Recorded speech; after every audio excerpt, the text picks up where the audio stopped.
하나님의 말씀을 봉독하였습니다. 말씀과 함께 성령님 우리 가운데 운행하시고 각 심령 속에 성령께서 직접 말씀하여 주시옵소서. 예수님의 이름으로 기도하옵나이다. 아멘. 어제 우리는 8월 15일 광복 70주년을 맞이하는 날이었었습니다. 광복이라고 하는 것은 억압으로부터 벗어난다라고 하는 뜻이고, 이 빛광자에다가 돌아올 복, 그래서 빛이 돌아왔다, 즉 맑음과 회복을 말하는 것이죠. 빛을 찾았다, 그런 얘기죠. 진정한 광복이라고 하는 것은 하나님께서 보시기에 좋은 모습으로 회복되는 것입니다. 성경 창세기 1장 1절부터 4절을 보니까 하나님께서 이 세상을 처음 만드실 때 혼돈하고 공허하고 흑암이 깊음 속에 있는 이 세상 속을 향하여서 하나님께서 빛이 있으라 말씀하셨고, 그 빛이 있었을 때 그것을 보고 하나님께서 보시기에 좋았더라, 이렇게 말씀을 하셨습니다. 그러니까 진정한 광복이라고 하는 것은 하나님께서 보시기에 좋은 모습으로 회복되는 거예요. 오늘 여러분들의 삶이 하나님께서 보시기에 좋은 모습으로 회복될 수 있기를 주의 이름으로 축원드립니다. 자, 그런데 이스라엘 백성들이 그 이집트에서 억눌려 살다가 해방이 되거든요. 그런데 우리 민족이 해방됐던 것처럼 이스라엘 민족이 해방되는 것은 자기들의 능력, 자기들의 힘으로 해방된 것이 아니었어요. 하나님의 은혜였고 하나님의 선물로 주어진 것이 이스라엘의 해방이었던 것이었죠. 자, 그들이 해방되었다라고 하는 것은 억눌려 살면서 하나님을 자유롭게 섬기지 못하던 장소에서 그들이 떠나서 하나님을 자유롭게 섬길 수 있는 길로 행진하는 것이 바로 해방이었었습니다. 오늘 여러분들도 사탄에게 억눌려서, 죄에 억눌려서 제대로 하나님을 예배하지 못하던 상태에서 거기서 해방되어져서 하나님을 자유롭게 예배하는 쪽으로 이동하는 것이 바로 해방인 줄로 믿습니다. 그렇게 광복을 맞이할 수 있기를 주의 이름으로 축원드립니다. 에베소서 2장 8절에 보니까 하나님께서 우리를 이렇게 구원해 주시는 선물로 이 은혜를 우리에게 주셨다라고 말씀을 하고 있습니다. 로마서 8장 2절에서는 이는 그리스도 예수 안에 있는 생명의 성령의 법이 죄와 사망의 법에서 너를 해방하였습니다. 여러분, 오늘 여러분들은 죄와 사망의 법에서 해방된 자들인 줄로 믿습니다. 그런데 이렇게 해방이 되었음에도 불구하고 많은 사람들이 그 빛 가운데 살지를 못하고 늘 어두침침하고 무엇인가 이렇게 묶여 사는 그런 안타까운 모습들을 찾아볼 수가 있어요. 자, 여전히 남아있는 그 아픔이 있죠. 70년 전에 우리가 해방이 되었지만 그 해방이 우리 민족의 근현대사에 깊은 상처를 남겼습니다. 얼마나 큰 트라우마가 있는지 몰라요. 70년 전에 맞이했던 우리 민족의 광복은 남북이 사상적으로 갈라지고요, 서로 등지고 살기 시작했던 원년이 시작됐던 것이잖아요.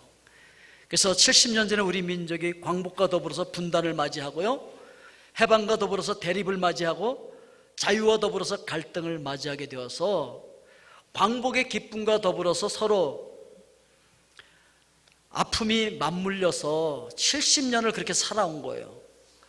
광복이 되었다, 빛이 찾아왔다, 해방됐다, 그리고 만세를 불렀지만 사실은 70년 동안 갈등 속에 사는 거예요. 70년 동안 싸우면서 사는 거 아니겠어요? 70년 동안 긴장 속에 살았잖아요.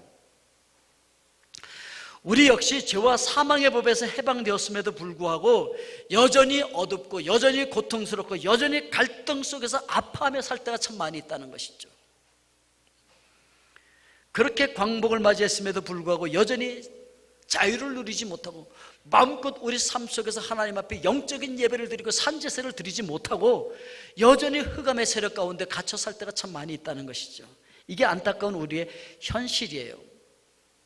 그래서 우리가 두 번째 생각할 수 있는 것은 무엇인가 매여있는 그 매인병이라고 하는 것이죠. 이 매인병이라고는 살아서 숨쉬고 있는 사람들에게만 걸리는 병이라고 합니다. 증세는 어떤 것이냐면 왠지 짜증이 많이 들어. 혹시 요즘 여러분 짜증이 많이 드신 분들 계십니까? 그럼 혹시 무엇인가 매여있는 게 아닌가 한번 이렇게 생각해 보면 돼요. 그리고 화를 잘 내. 옆에서 있는 사람이 왜 화를 내고 그래? 화를 잘 내. 그런가 하면은 속에 뭔가가 쌓이는 게 많아. 막 그래서 우화가 치밀어 막 그냥 이게 막 이렇게 쌓여가지고 혹시 그런 분들이 계시다면 뭔가에 내가 지금 매여 있구나, 뭔가에 지금 묶여 있구나, 이렇게 생각하면 되는 거예요. 그리고 이 매인병의 환자들에게서 흔히 볼 수 있는 증상들은 주로 이런 단어들을 많이 떠올린다고 합니다. 누구, 무슨, 왜, 이런 단어를 많이 쓰고 있으면 혹시 이 매인병에 걸려 있는 것이 아닌가 이렇게 생각해야 돼요. 누가 그랬어? 누구야 도대체? 내가 누구 때문에 이 고생을 해? 뭐 이러는 거예요. 네. 그리고 무슨, 내가 그때 무슨 생각을 하고 이런 걸 한 거야? 무슨 생각에 내가 그걸 했는지 몰라? 무슨 생각에 내가 결혼을 했는지 몰라? 무슨 생각에 내가 저것들을 낳았는지 몰라? 뭐 이런 단어를 막 쓴다든지, 왜 내가 그때 그랬는지 몰라? 왜 내가 그렇게 결정을 했는지 몰라? 왜? 라고 하는 단어를 많이 쓰고 있다고 한다면 바로 우리는 이 묶임병이라고 하는데 걸려 있을 가능성이 있는 거죠. 그래서 이 매인병을 해결하기 위해서 사람들은 세 가지 처방을 행하는데, 첫째, 도망가는 거예요. 그 관계 속에서 도망가. 도저히 이 남편하고 못 살아. 그냥 뛰쳐나가는 거죠. 이혼해. 도저히 이 자식들하고 못 살아. 무자식이 상팔자라고 하더니만 이래갖고서 그냥 막 떠나버리는 거죠. 도저히 이 직장에서 난 더 이상 일 못해. 그리고 사표 팍 던지고 팍 뛰쳐나가는 거죠. 어떤 분들은 또 교회에서도 그래. 도저히 이 교회에서 신앙생활 못해. 그 뛰쳐나가. 다른 교회로 가. 근데 놀라운 것은요, 그래서 이혼하고 새롭게 출발해, 새로 결혼을 해. 근데 똑같은 관계의 문제 부딪히는 거 있죠? 똑같아. 똑같은 문제가 있어. 예. 직장 도저히 못하겠다, 때려치고 다른 직장으로 옮겼더니 거기도 역시 똑같은 거야. 교회도 마찬가지예요.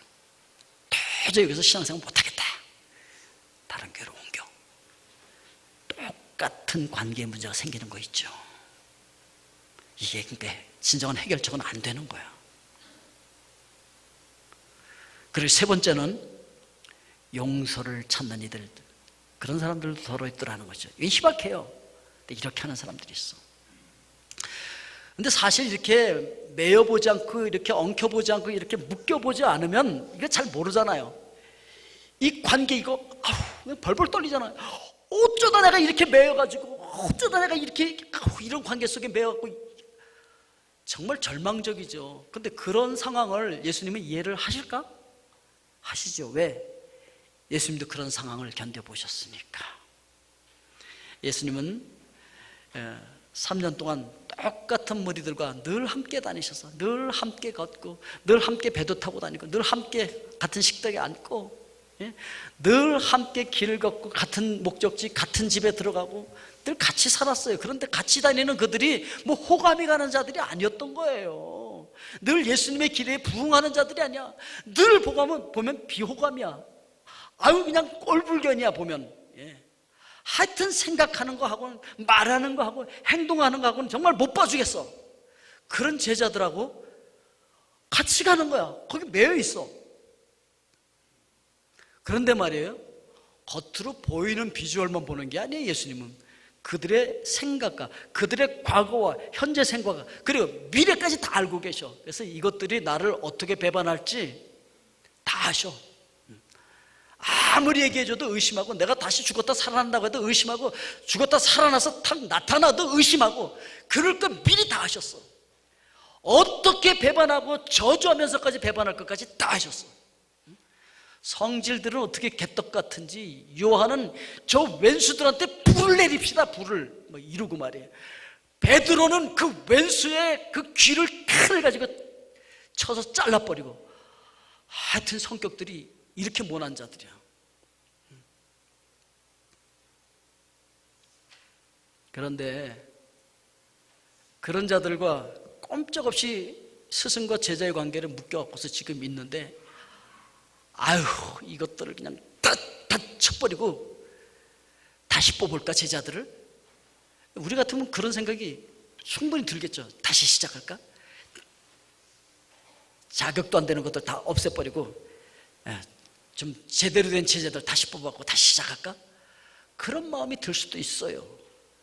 그럼에도 불구하고 예수님은 그들을 사랑하시되 끝까지 사랑하셨다. 요한복음 13장 1절에 그렇게 말씀하고 있어요. 그 제자들을 사랑하시는데 언제까지 사랑하시면 끝까지 사랑하셨대. 어떻게 그렇게 하실 수 있었을까? 예, 그들 중에 한 제자는 벌써 마귀의 생각을 마음속에 받아들여서 예수를 팔려고 지금 마음을 먹었어. 그것까지 예수님 아시고도 그러고도 사랑하시는 거 있죠. 예? 그래가지고 예수님께서 죽게 되실 것을 아셨어요. 그러면서도 겉옷을 벗고 수건을 허리에 두르시고 대야에 물을 떠서 제자들의 발을 씻어주시는 거예요. 성경 앞만 봐도 그 중에 예수를 팔 가룟 유다의 발은 제껴놓고 씻었더라, 그런 구절이 없어. 그러니까 가룟 유다의 발까지 씻어주신 거예요. 뻔히 알면서 그들의 발을 씻으면서 예수님 손이 보였겠지. 예수님에게 야, 조금 있다는 이 손에 못이 박히고 그럴 거 아니에요. 야, 이 녀석들아, 이 손 좀 잘 봐. 이 손이 어떻게 될 줄 알아? 너희들 때문에. 뭐 이러고 막 보여주고 싶었을 거야. 우리 같으면. 예수님 그렇게 안 하고 그 발로, 그 손으로 그 제자들의 발을 씻어주시는데, 그 예수님의 손이 어떤 손입니까? 예? 예수님은요, 온 천하의 왕이신 분이에요. 온 세상을 지으신 분이에요. 별을 창조하신 분이에요. 산과 들을 만드신 그 손으로 지금 제자들의 그 꼬질꼬질한 발을 씻겨주시면서 발가락 사이사이를 그 손가락으로 씻고 계시는데, 그 당시에는요, 종들도요 아무 종이나 발을 씻는 게 아니에요. 종들도 이렇게 계급이 있어요. 그래서 하인들이라고 해도요, 그 집안에 하인들도 계급이 있어서 제일 말단 하인이 대야에 물을 담아서 무릎을 꿇고 발을 씻어주는 거예요. 그걸 지금 예수님께서 하셨다는 거죠.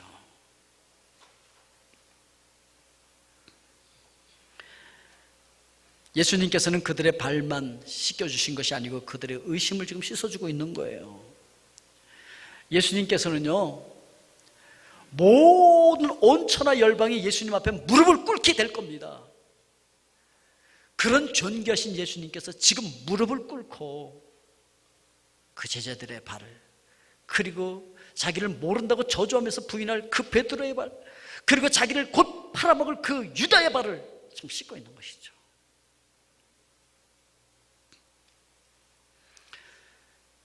예수님이 씻기고 있던 그 발들이 어떻게 될까 다 아셨죠. 다 예수님 편에 서지 않고 다 도망갈 거, 그날 밤으로 예수님 팔아먹을 발 다 알고 계셨던 것이죠. 그런데 여러분, 중요한 것은 무엇이냐면은, 그러한 제자들의 죄를, 그들이 죄를 짓기도 전에 예수님이 이미 용서하셨습니다. 그들이 구하기도 전에 예수님 미리 자비를 베푸셨어요. 여러분 이거 아십니까? 우리가 죄를 짓기도 전에 와서 예수님 용서하셨어요. 우리가 자비를 구하기도 전에 벌써 하나님 우리에게 그 자비를 베푸셨다고요. 그래서 창세전에라는 얘기가 나오는 거예요. 세상에 있기도 전에 벌써 우리를 선택하시고 우리를 용서하셨다고, 그래서 말씀하시는 거예요. 그럼 어떻게 우리는 예수님처럼 할 수 있을까? 예수님을 바라봄으로 그런 기적이 일어날 수 있어요. 이게 비밀이라는 거예요. 그러니까요, 나한테 상처 주는 어떤 사람을 바라보고 있으면 막 미움만 생기고 도저히 안 돼. 그럼 어떻게 하면 되느냐? 그 나에게 상처 주는 원수에게서 눈을 떼서 나를 위해서 십자가에서 죽으신 예수 그리스도를 바라보는 거예요. 예수님에게 시선을 고정시키는 거예요.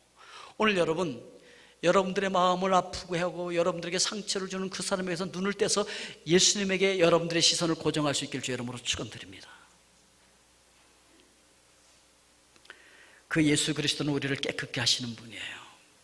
우리의 과거의 죄를 깨끗게 하셨을 뿐만 아니라 지금 우리의 죄를 깨끗게 하시고, 그리고 우리가 미래에 지을 죄까지 깨끗게 하시는 분. 그래서 요한일서 1장 7절에서 예수의 피가 우리를 모든 죄에서 깨끗하게 하실 것이라고 말씀하고 있는 거예요. 그리고 그분이 우리 안에 들어와 계시기 때문에, 우리 안에 계시는 그분이 살아 역사하시도록만 하면 우리도 얼마든지 예수님처럼 할 수 있다는 것이죠. 예수 그리스도께서 용서하는 마음을 지니셨기 때문에 우리도 용서하는 마음을 지닐 수 있고, 우리도 예수 그리스도의 마음을 품어서 예수님처럼 그렇게 할 수 있다는 것이죠. 요한복음 13장 14절 15절에 보니까 내가 주와 또는 선생이 되어 너희 발을 씻었으니 너희도 서로 발을 씻어주는 것이 옳으니라. 15절에는 내가 너희에게 행한 것 같이 너희도 행하게 하려 하여 본을 보였노라, 이렇게 말씀하고 있습니다. 예수님께서는 두 가지 이유 때문에 우리 발을 씻어주신 것이죠. 우리에게 자비를 베푸시기 위해서 그렇게 하신 것이고, 또 하나는 예수님께서 무조건적인 은혜를 베푸신 것처럼 우리도 무조건적인 은혜를 베풀려고 그렇게 하신 거죠. 예수님께서 우리의 조건을 보고 했다면 여기 아무도 은혜 받을 사람 없어요. 아무도 구원 받을 사람 없어요. 아무도 하나님 앞에 나와서 찬양하며 예배할 수 있는 사람 아무도 없어요. 하나님께서는 우리의 조건을 보지 않으셨어요. 예수님 우리의 조건을 보지 않고 십자가에서 죽어주셨어요. 은혜를 허락해 주셨어요. 이걸 선물로 그냥 주신 거예요. 그것처럼 우리도 조건을 보지 말고 은혜를 베풀고 사랑해주고 용서해주라는 것이죠. 옆 사람에게 우리 이야기합시다. 조건 없이 사랑하겠습니다. 예수님이 우리를 향한 사랑은 조건이 없었거든요. 그리고 화해는 강한 자가 손을 내밀어야 한다는 것이죠. 예수님의 모범적인 진수가 무엇이냐면, 화해의 가교를 잇는 짐은 약자가 지는 것이 아니라 강자가 져야 한다는 것이죠. 잘못 없는 사람이 먼저 손을 내미는 거라는 거예요. 그러니까 오른쪽에서 먼저 나서서 잘못된 쪽에 발을 씻어주면 10중 8구는요 양쪽 다 무릎을 꿇게 되어져 있는데, 근데 이제 뭐 어떤 문제가 생기면요 보통 다 자기가 옳다고 생각을 합니다. 그렇잖아요? 어떤 문제를 놓고서 이제 이야기를 하다 보면은 다 옳대, 다 자기가 옳아, 다 내가 잘못했어, 당신이 옳습니다, 이렇게 말하는 사람들은 정말 희귀해요. 이건 전부 자기가 옳대, 자기가 맞대. 그러니까 어느 쪽에서 손을 내밀어야 된다고요? 오른쪽에서 손을 내밀어야 돼. 그러니까 여러분 서로가 옳다고 했으니까 서로가 손을 내밀어야 돼. 자, 서로 손을 내밀어서 손을 잡아주세요. 옆 사람들. 서로가 손을 내밀어. 그래서 우리가 서로 손을 내밀어야 돼. 서로가 무릎을 꿇어야 돼.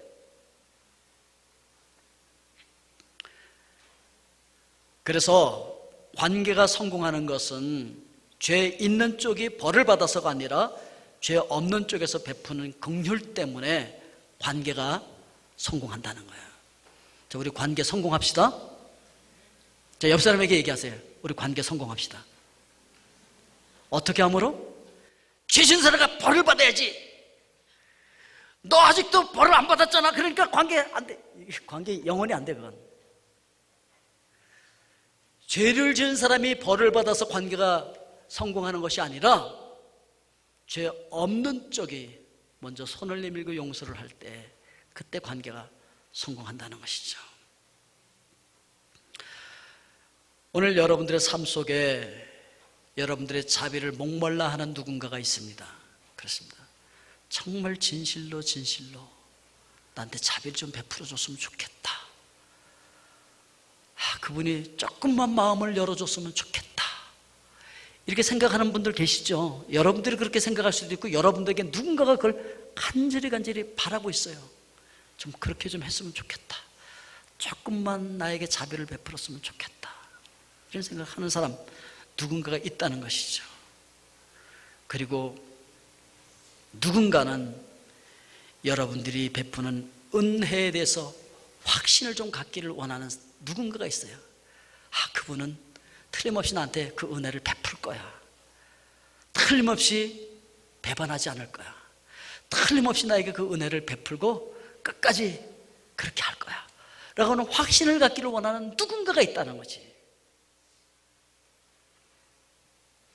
누군가가 여러분들의 자비를 목말라하고 은혜의 확신을 갖기를 원하는 그분들에게 여러분, 오늘 여러분들의 자비의 손을 내밀 수 있길 주의 이름으로 축원드립니다. 예수님은 바로 제자들에게 그렇게 하셨다는 거예요. 하나님께서 우리에게 요구하시는 것이 무엇입니까? 오늘 19절 말씀에 보니까 우리가 사랑하면 그가 먼저 우리를 사랑하셨습니다. 예. 우리가 왜 이렇게 사랑으로 반응해야 됩니까? 그건 하나님의 사랑 때문이에요. 하나님께서 우리가 어떤 존재인데 사랑하셨습니까? 하나님 보시기에 우리는 무한히 말로 표현할 수 없는 심각한 죄인들인 거예요. 무한한 죄인들인 거예요. 그런데요, 우리 주변에 있는 아무리 원수 같은 자들이라 할지라도 우리 앞에 그렇게 무한한 죄를 지을 수는 없어요. 그러니 하나님 앞에 그렇게 무한한 은혜를 받고 무한한 용서를 받은 나는, 무한한 은혜를 선물로 받은 나는 나 앞에 아무리 큰 죄를 짓고 용서할 수 없는 어떤 죄를 졌다 할지라도 그 하나님의 사랑보다 더 큰 죄를 지을 수는 없다는 거죠. 그래서 우리는 용서할 수밖에 없다는 것이죠. 자비를 베풀 수밖에 없고 은혜를 베풀 수밖에 없다고 성경 우리에게 이야기하고 있는 것입니다.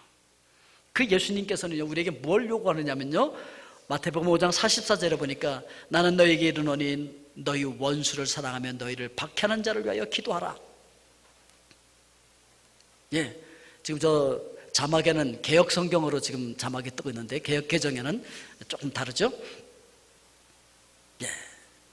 왜 하나님께서 여러분들에게 원수도 사랑하라고 하셨습니까? 그는요, 로마서 5장에 보니까 로마서 5장 10절에 우리가 하나님의 원수일 때 우리를 사랑하셨대. 우리가 하나님의 원수 되었을 때 하나님께서 우리를 사랑하셨대요. 그러니까 우리도 하나님처럼 우리 원수를 사랑하라는 거죠. 아멘? 그런데 오늘 하나님께서는 이렇게 말씀하시잖아요. 오늘 요한일서 4장 20절 21절에 보니까 하나님을 사랑한다고 하면서 형제를 미워하면 그건 거짓말하는 거래요. 눈에 보이는 형제를 사랑하지 않으면서 눈에 보이지 않는 하나님을 사랑할 수 없다, 이렇게 말하고 있는 것이죠. 그러니까 눈에 보이는 우리 믿음의 형제 자매들을 사랑하지 않으면서 눈에 보이지 않는 하나님 사랑하면 이거 거짓말하는 거래.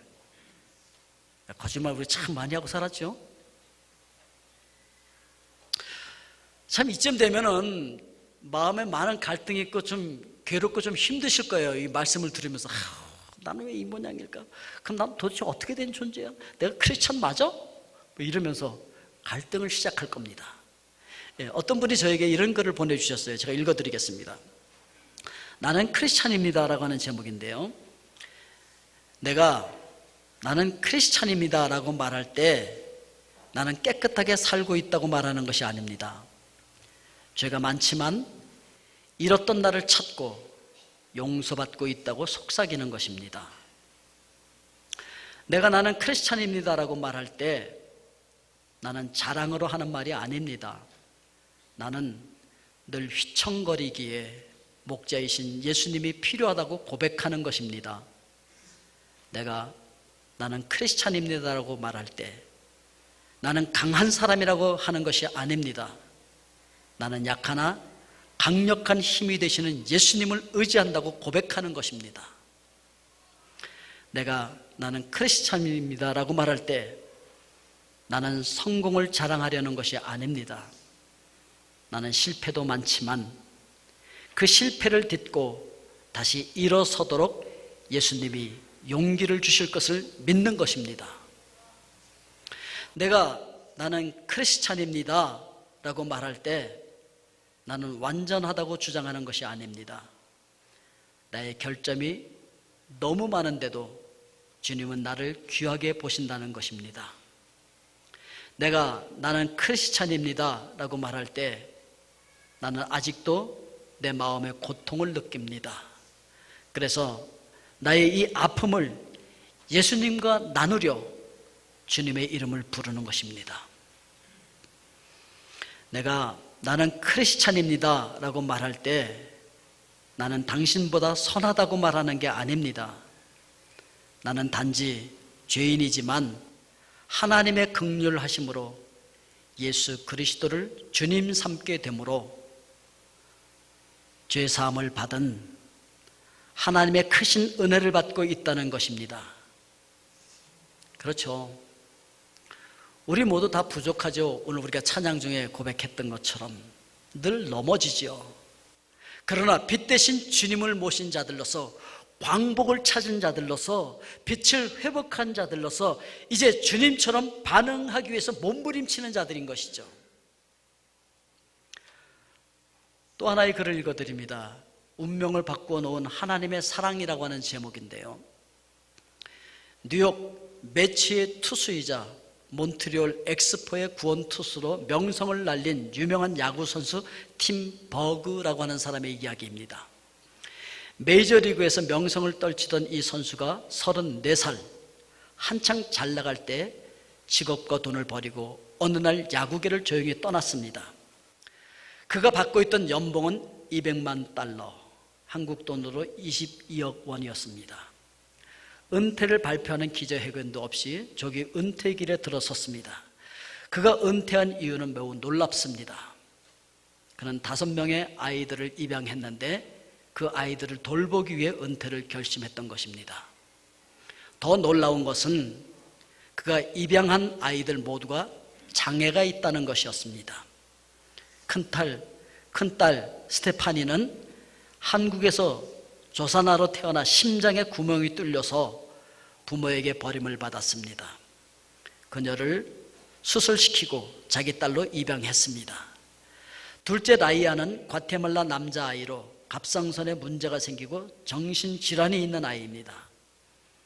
셋째 니콜은 첫째 스테파니처럼 한국 여자아이로 태어날 때부터 오른손이 없고 심장에 문제가 있으며 간질이 있어서 하루에 수십 번 발작을 하기 때문에 부모가 버렸다는 소식을 듣고 데려와 입양한 아이입니다.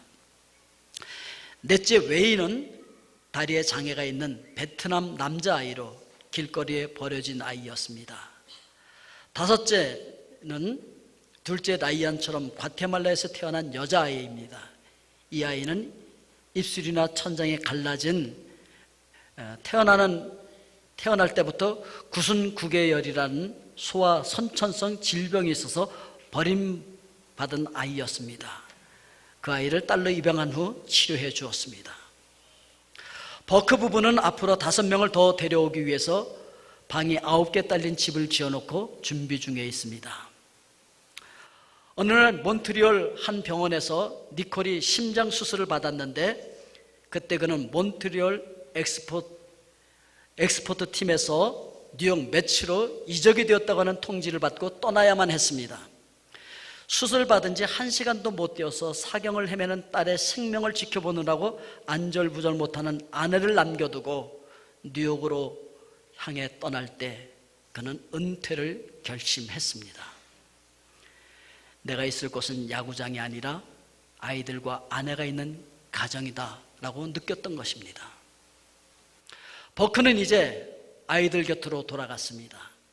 낳은 부모도 돌보기를 꺼린 버림받은 생명들을 스스로 맡아서 돌보기 위해 그는 관중들의 환호와 인기와 돈과 직업을 버린 것입니다.